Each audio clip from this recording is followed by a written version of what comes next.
Jimenez, Lubbock, Texas, Michael Flores. What's up, man? What's up, man? So our new name, Jimenez y Friends Barbecue y Taqueria.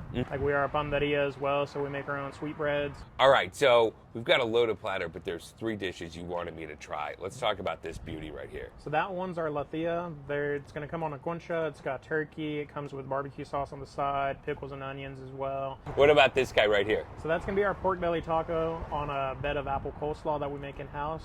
It's got our 2 corn tortillas that we make in-house, a pork belly that's a little citrusy, and it's paired with our apple coleslaw. Heck yeah. Now, it is morning time. I really was stoked for the breakfast tacos. So that's going to be our brisket specialty taco. It comes on 2 corn tortillas, beans, shredded cheese, a fried egg, and a big old piece of brisket. Baby. I got to see this. There it is. Oh my God, bro.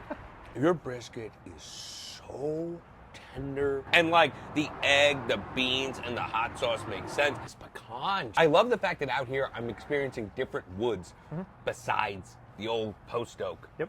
Those are going to be our miga tacos, migas a la mexicana, with our smoked barbacoa on top. And that's beef cheek, right? Yep.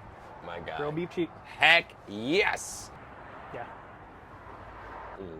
You know, this time we're doing the beef cheek.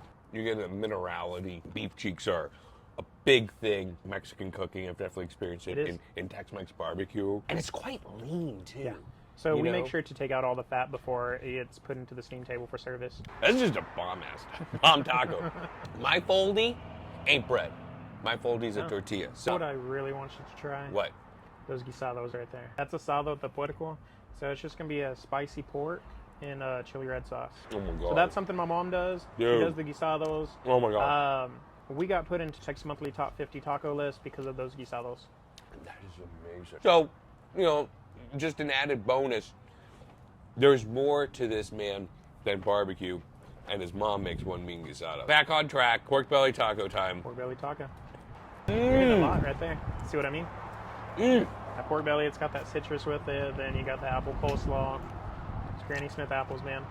The contrast between the pork belly, the richness of it, and the texture is like nice and firm, quite meaty, not all fatty, but the heavy acid, you know? I almost feel like it's almost like a kombucha-esque kind of contrast and wash, you know? Very, very well balanced. You know what's awesome too? I don't even think about adding a salsa on here because the bracing acidity from your slaw. This ain't no creamy slaw. This is a very, very, very good contrast. Thank you. You know your flavors. I think we do good on the turkey. I'm not going to lie. While you're doing that, I'm dipping into a big red. My God, man. It's different. That one with the concha, it's different. It's sweet, it's smoky, it's juicy, it's spicy. It's sweet, but the sweetness is subtle. You know, whenever I've had a concha on its own, it's not as sweet as it looks. No. And it actually makes a lot of sense to use it as a bread for barbecue because it seems like it's kind of a fun but audacious thing, like a donut burger. Yeah. But it actually isn't, from a flavor standpoint, it's not wrong. No. It's almost like when you have one of those Thanksgiving turkey sandwiches and they put the cranberry on there. And I am very impressed with Lubbock barbecue. I picked this for the internet. This is actually straight up right. I will try a little bit of rib because I'm a rib freak. And I do love, you know what, everybody? I like the crunchy stuff. There you go. Oh, hell yeah. Juicy as heck. Love the pepper. Having that rib and that pecan smoke, it's nice. It's different. So our ribs are naturally a little sweeter too. What I use on the ribs, it's salt, pepper, and then when it comes time to wrap, a little bit of brown sugar. Dude, I love that rub. I'm going to steal that one too. I'm a sausage freak too. So this is going to be our jalapeno Oaxaca cheese links. Yeah. No. The right amount of spice in there. It's going to be primarily a beef link. A little bit of pork in there to cut it. It's really good. It's really good, man. I mean, I gotta say, like, as a California transplant who's like, I don't know about Tex-Mex, where I've really understood Tex-Mex, where I think everyone should experience Tex-Mex, is with barbecue. Yep. My guy has some big red here, Big Red's big. It's actually in the barbecue sauce. It is. So we throw it into the barbecue sauce. Excited to try it in barbecue sauce. Yeah. Get down, and it's got kind of that airiness, that sweetness at the end. Mm. So it's not going to be a spicy barbecue sauce, but yeah, we love Big Red here. Big Red barbecue sauce. I'm not gonna lie, you can taste the Big Red. That's wild.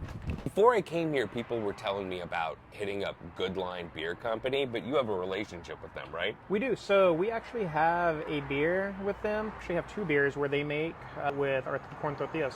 So they throw in pounds of corn tortillas into the beer. Cool!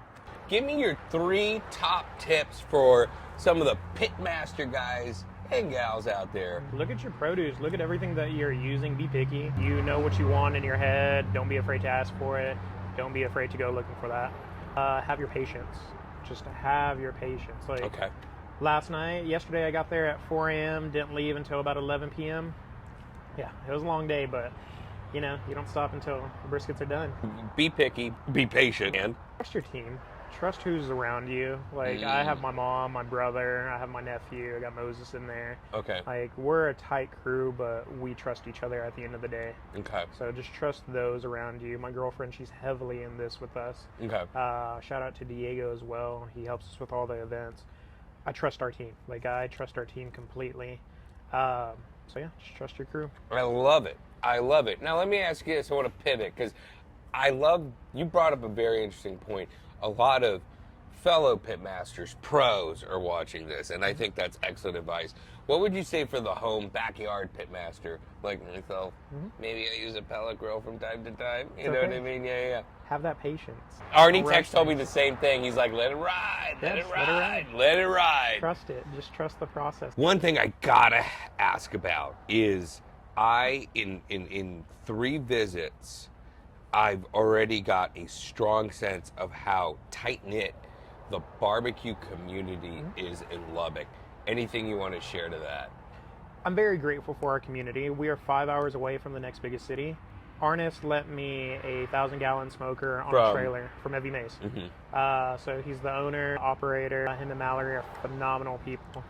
Very grateful for them. They helped us get this up and going. Isaac and Ashley over there at Pit Fork and Smoke Rings, they are phenomenal people as well. They have supported us since day one. I've known them for a bit. Love them to death. They actually let me use Bernie Mac over there, their 500-gallon, to smoke briskets for tamales last year when Arnis was taking that pit to festivals. So just very grateful for the community because we're all doing somewhat the same thing, but it's not the same. So you're able to support, you're able to give critiques, you're able to really just love at the end of the day. I'm walking away here going, it's community over competition to the point where there is no competition. It's amazing. But at the same time, what is good about competition in restaurants is your bar rises. But you guys have a good community and the bar is rising. I mean, I've had really great stuff. It's all been a little different so far. Thank you. Of course, man. Dude, Thank this you. was, yeah, straight up.